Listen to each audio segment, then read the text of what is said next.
So welcome to my channel Rekha Datta English classes. जैसा आपको पता है कि मेरा अभी नाउन का सीरीज चल रहा है और ये मेरा नाउन का चौथा वीडियो है जिसमें बेसिक टू एडवांस मैंने बात की है कि किस तरह से नाउन इम्पोर्टेंट होता है किसी भी सेंटेंस में और उसकी क्या जगह होती है और उसका क्या काम होता है। तो इसी के बारे में हम बात कर रहे हैं।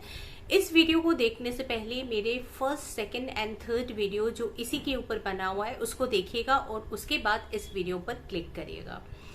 तो बात हम कर रहे हैं नाउन की। पिछले वीडियो में मैंने सारे डिटेल में आपको नाउन के काम सारी चीजें बता दी है। अब नाउन फ्रेज की हम बात कर रहे थे पिछले वीडियो में और मैंने आपको बताया था कि नाउन फ्रेज यानी कुछ शब्दों का समूह जो नाउन का काम करे। ठीक है, जैसे नाउन किसी सेंटेंस में किसी वर्ब का सब्जेक्ट बनता है, किसी वर्ब का ऑब्जेक्ट बनता है, सेम वे नाउन फ्रेज यानी कुछ शब्दों का समूह भी सेम वर्क करता है। और वो जो शब्दों के समूह होते हैं उसके बारे में मैंने बताया था। इसी को हम कहते हैं pre modifiers and post modifiers.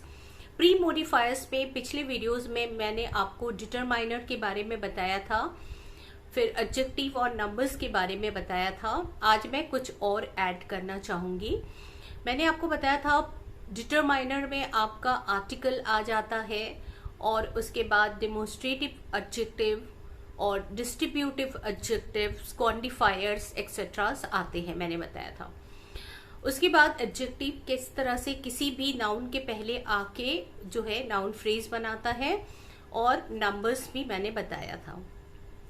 आज के वीडियो में मैं बता रही हूँ कि किस तरह से प्रेजेंट पार्टिसिपल जो है किसी भी नाउन के पहले आके उसको क्वालिफाई करता है और चूंकि नाउन के साथ एक दो शब्द और जुड़ जाता है तो फिर वो नाउन फ्रेज बन जाता है। अब प्रेजेंट पार्टिसिपल क्या होता है ये तो आपको पता ही है, फिर भी मैं एक बार बता दूं। वर्ब के फर्स्ट फॉर्म में जब हम ING लगा देते हैं तो वो प्रेजेंट पार्टिसिपल एडजेक्टिव का काम करने लगता है। जैसे वर्ब के फर्स्ट फॉर्म में ING लगाकर हम जेरेंड बनाते हैं जो कि नाउन का काम करता है, उसी तरह वर्ब के फर्स्ट फॉर्म में ING लगाने से जो प्रेजेंट पार्टिसिपल आता है वो एडजेक्टिव का काम करता है और उसका काम होता है अपने बाद आए किसी नाउन को डिफाइन करना, क्वालिफाई करना। और आप उसको प्रेजेंट कंटिन्यूअस टेंस से कभी भी कंफ्यूज मत कीजिएगा, क्योंकि प्रेजेंट जो कंटिन्यूअस टेंस होती है उसमें भी वर्ब के फर्स्ट फॉर्म में ING लगता है, लेकिन जो मेन डिफरेंस है उसमें जो मेन चीज उसको अलग करती है वो है उसके पहले हेल्पिंग वर्ब लगता है, यानी is, am, are, was, were, is going, are going, is playing, were playing, इस तरह। लेकिन ये जैसे जेरेंड अकेला आता है किसी सेंटेंस में सब्जेक्ट बन के, सेम वे पार्टिसिपल जो होता है प्रेजेंट पार्टिसिपल वो किसी भी नाउन के जस्ट पहले आके उसको डिस्क्राइब करता है। जैसे अगर मैंने बोला क्राइंग बेबी या लाफिंग बुद्धा या स्माइलिंग गर्ल, तो यहाँ पे स्माइलिंग, क्राइंग, लाफिंग ये प्रेजेंट पार्टिसिपल है जो अपने बाद आए किसी नाउन को डिस्क्राइब करता है।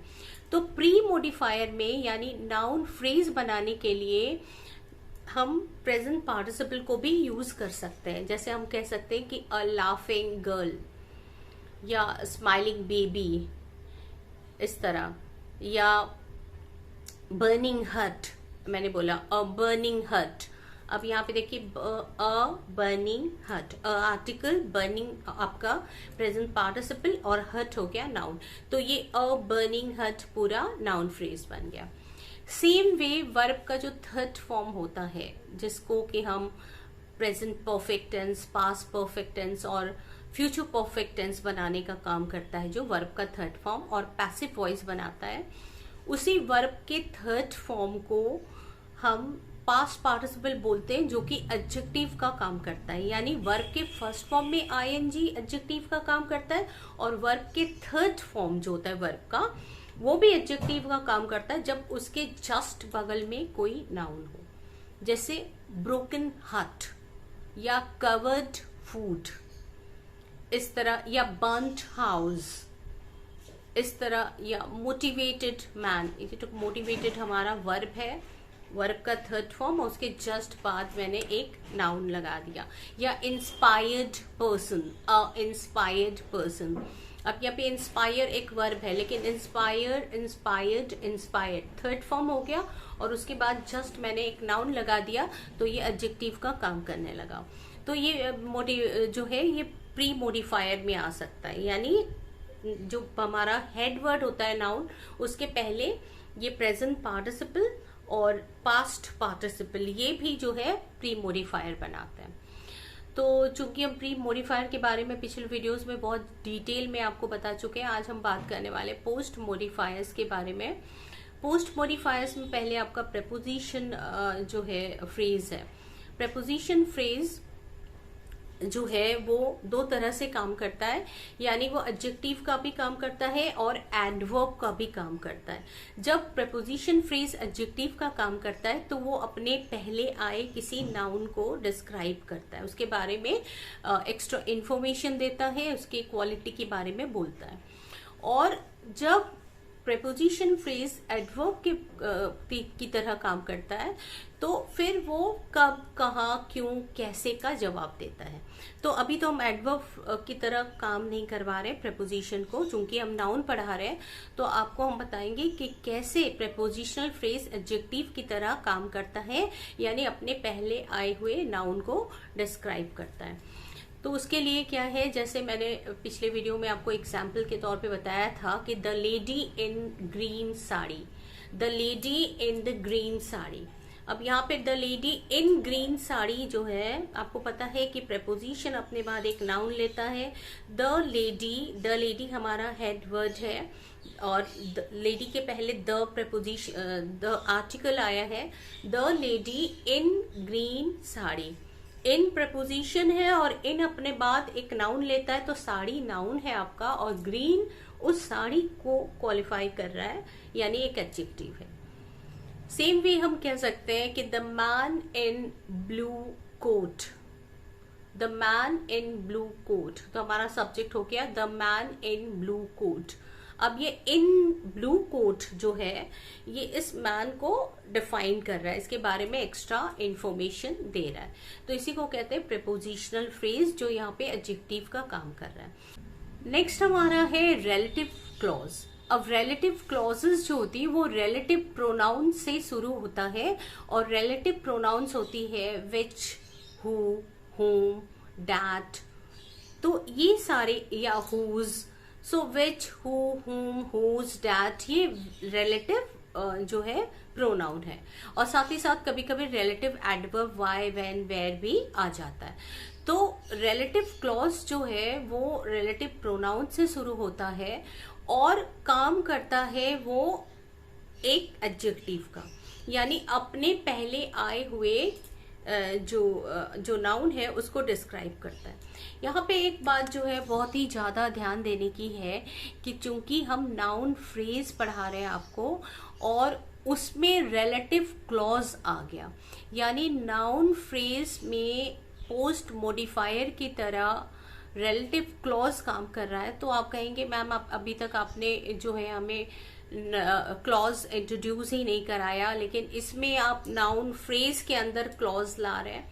तो बेटा ये जो हिंदी में अगर हम इसको बोलें तो इस तरह होगा, वो आदमी जिसने हमारी पेन चुराई थी पकड़ा गया। अब ये देखो, चूंकि मैं आपको बताने की कोशिश कर रही हूं कि एक सब्जेक्ट के अंदर कितनी चीजें आ सकती है ना। तो अब यहाँ पे वो आदमी जिसने हमारा पेन चुराया था, यहां तक हमारा सब्जेक्ट हो गया, और चूंकि वो आदमी ये तो नाउन है, और उसके बाद मैंने बोला जिसने मेरा पेन चुराया था, इसमें सब्जेक्ट और वर्ब सब आ रहा है ना। तो सब्जेक्ट और वर्ब आ रहा है, यानी उस नाउन को डिफाइन कर रहा है एक क्लॉज। क्लॉज का मतलब होता है शब्दों का समूह जिसमें सब्जेक्ट और वर्ब दोनों हो।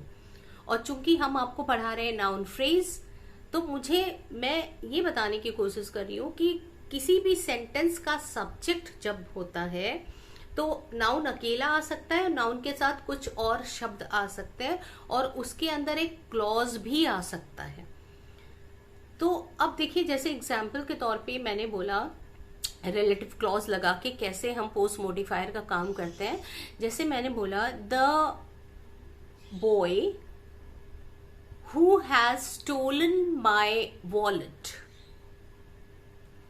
Was arrested. अब यहाँ पे देखिए the boy who has stolen my wallet was arrested.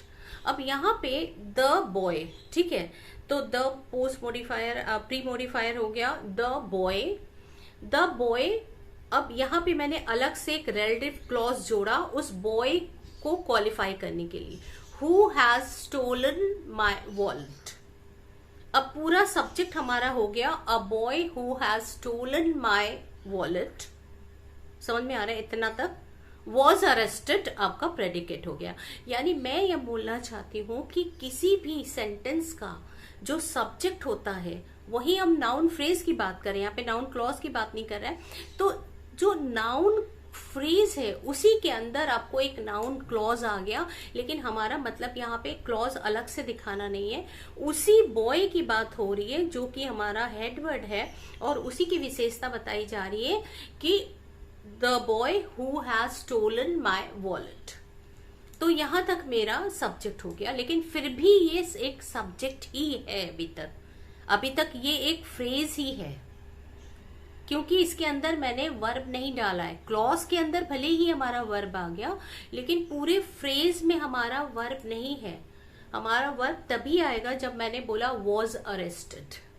चाहे हम जितना क्लॉज इसके अंदर डाल दें, फिर भी वो हमारा फ्रेज ही रहेगा एज अ सब्जेक्ट, और जब तक ना हम अलग से उसके लिए वर्ब डालें।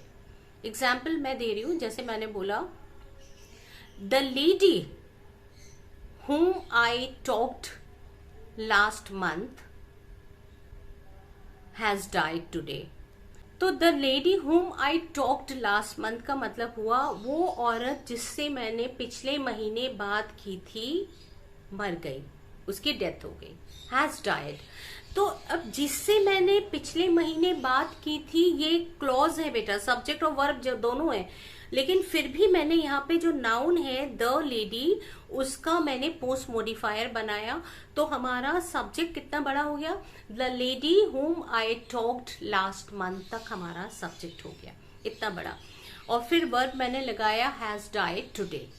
तो ये हो गया हमारा एक सब्जेक्ट। मुझे अभी आपको थोड़ा सा ध्यान देके समझना है कि मैं पढ़ा रही हूं आपको नाउन फ्रेज, और नाउन फ्रेज के अंदर क्लॉज आया है।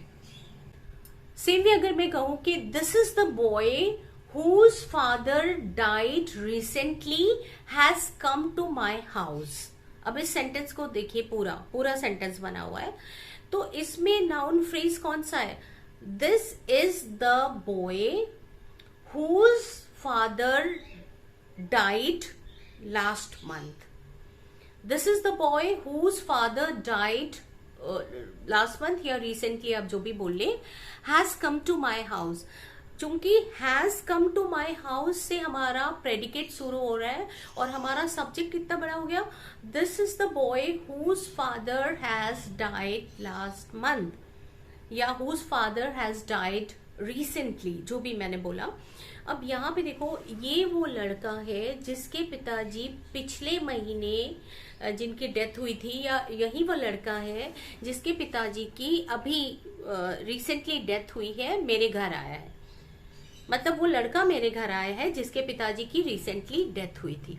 तो हमारा सब्जेक्ट कितना बड़ा हो गया, उस बॉय के बारे में मैंने एक्स्ट्रा जानकारी दे दी कि वो लड़का जिसके पिताजी की डेथ पिछले महीने हुई थी या रिसेंटली हुई थी, हमारे घर आया। तो सब्जेक्ट हो गया वो लड़का जिसके पिताजी की डेथ रिसेंटली हुई थी, इतना। तो एक बात का ध्यान दीजिए कि कैसे नाउन फ्रेज के अंदर आपको एडजेक्टिव क्लॉज, जिसको रिलेटिव क्लॉज भी बोलते हैं, आ रहा है, और उस नाउन जो हमारा हेडवर्ड है, हमारा जो मुख्य वर्ड है, यानी जो मेन हमारा सब्जेक्ट है नाउन, उसके बारे में कुछ जानकारी दे रहा है। इस तरह का कुछ और एग्जाम्पल मैं दे सकती हूँ, जैसे रिलेटिव क्लॉज को जब हम पोस्ट मॉडिफायर या नाउन फ्रेज में जोड़ते हैं, तो आप कह सकते हैं the film which I enjoyed last night was released yesterday only. The film which I enjoyed last night. The film which I enjoyed last night. अब यहाँ पे देखिए the film, उसकी बात हो रही है जो मैंने कल enjoy किया था. अब ये क्लॉज हो गया जिसमें सब्जेक्ट और वर्ब दोनों है, लेकिन पूरा मिलाकर हमारा एक सब्जेक्ट बन गया. The film which I enjoyed last night was very successful. ये आपका हो गया प्रेडिकेट.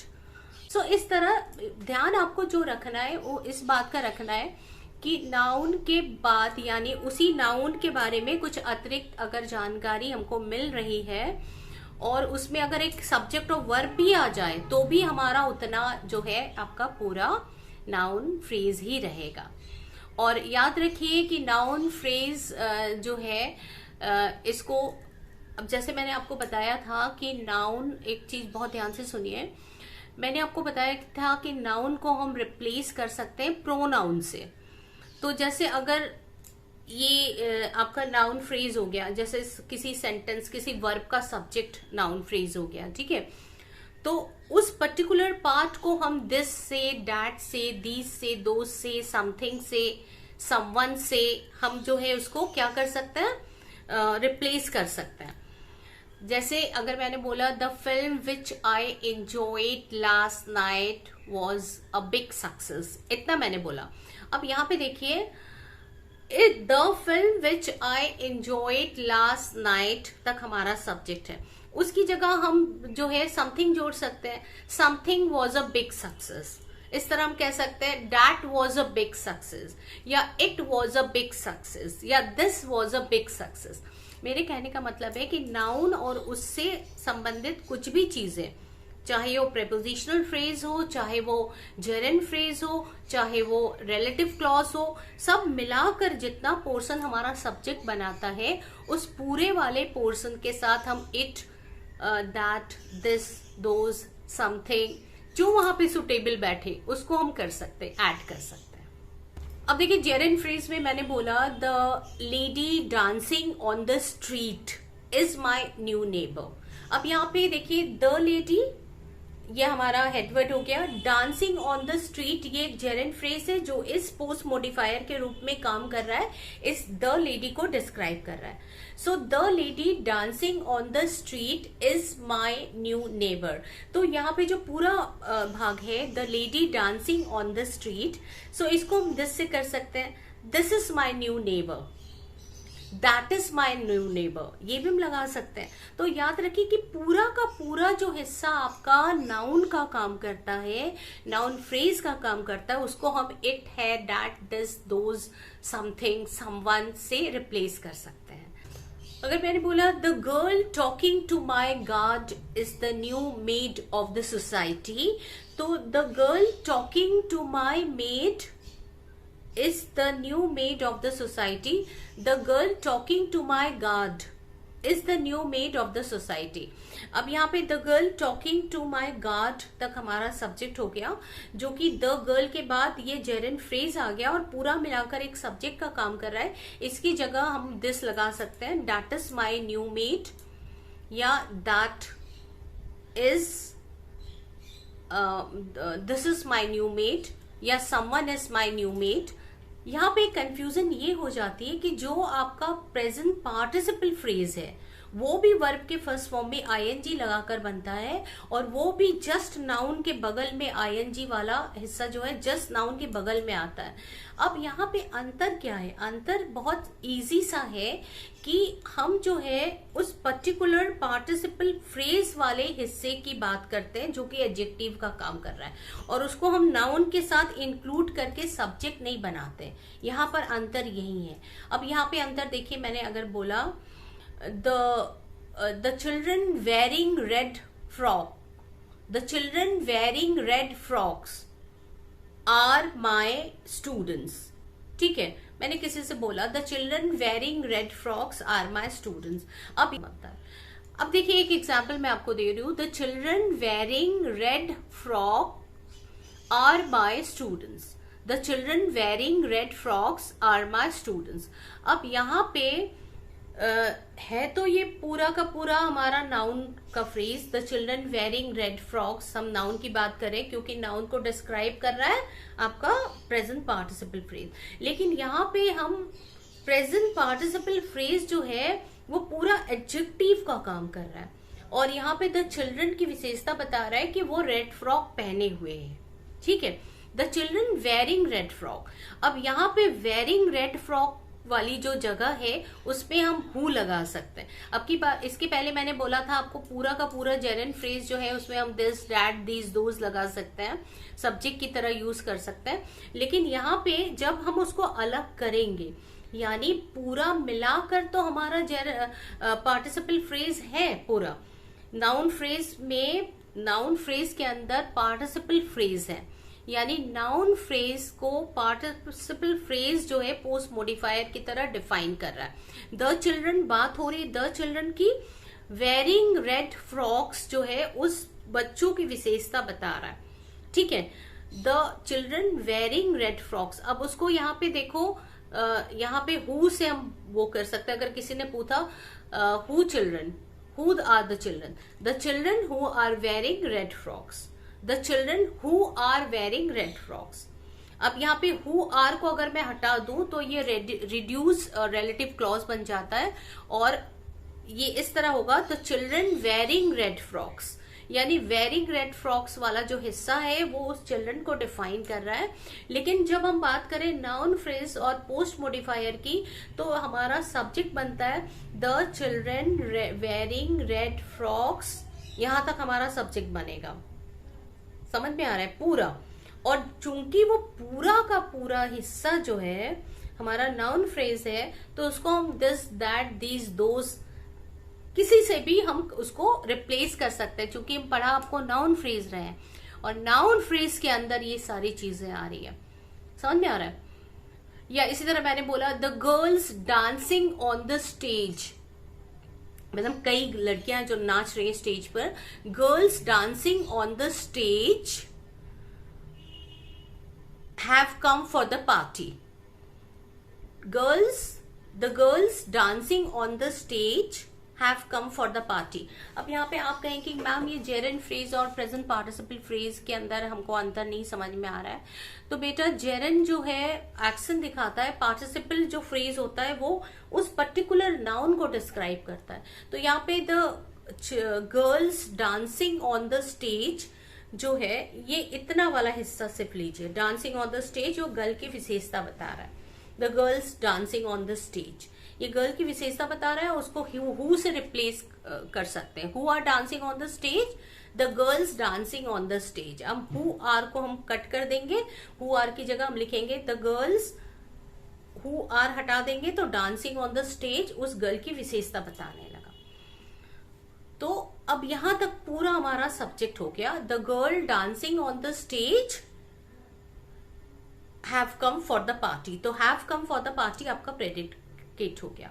अब यहाँ पे मेरा माइन्यूट से बात यह है कि हमको आपको बताना है कि एक नाउन कैसे किसी सेंटेंस में सब्जेक्ट की तरह काम करता है। क्योंकि मैंने सारे एग्जाम्पल सब्जेक्ट का ही दिया है अभी आपको, तो उस पर्टिकुलर नाउन को लंबा बनाने के लिए, यानी उसके बारे में अतिरिक्त जानकारी देने के लिए हम रिलेटिव क्लॉज भी लगा सकते हैं, जेरेंट फ्रेज भी लगा सकते हैं, और पार्टिसिपल फ्रेज भी लगा सकते हैं, प्रेपोजिशनल फ्रेज भी लगा सकते हैं। जो कुछ भी हम लगाएं उस पर्टिकुलर नाउन की या तो कोई विशेषता बताएगा या उस पर्टिकुलर नाउन को जो है उसकी एक्शन को बताएगा। लेकिन पूरा हमारा उतना सब्जेक्ट है, उतना पोर्शन हमारा पूरा सब्जेक्ट ही है, और ये नाउन फ्रेज ही है, क्योंकि इसमें मैंने कोई क्लॉज इंट्रोड्यूस नहीं किया है। क्लॉज फ्रेज के अंदर क्लॉज भले ही है इसके।